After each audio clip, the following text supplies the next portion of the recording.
If your business runs on Google Workspace, here's something most owners never check. Right now, anyone can put your address in the from line and email your customers as you. And Google now expects every sender to prove who they are, so if you get this wrong, even your real email can land in spam. The fix is 3 DNS records, and in the next few minutes, I'll show you exactly what to add and how to confirm it's really working. There are 3 records, and they build on each other. SPF is the list of servers that are allowed to send for your domain. DKIM adds a tamper-proof signature to every message you send, and DMARC ties them together with a rule for what happens when a message fails. We'll set up all 3, starting safely, and then turn on real protection at the end.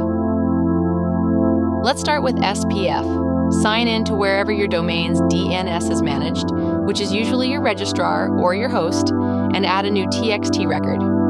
In the host field, enter the Aurora symbol, which simply means your root domain. Then, in the value, paste this single line. It points to Google's mail servers and ends in a soft fail, which is exactly what Google recommends. One rule to remember, you can only have one SPF record, so if you also send through something like MailChimp, you add their include inside the same line, save it. And SPF can take up to 48 hours to start working. Next is DKIM, and this one has 2 halves. First, open your Google Admin Console and go to Apps, then Google Workspace, then Gmail, then Authenticate Email. Choose your domain, leave the key length at 2048 bits, keep the selector set to Google, and click Generate.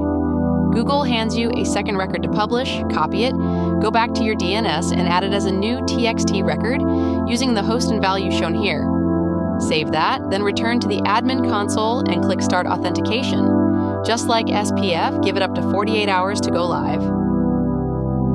Now for DMARC, the record that ties everything together. Back in your DNS, add one more TXT record. This time the host is just DMARC, with an underscore in front, and we start in monitoring mode with the policy set to none.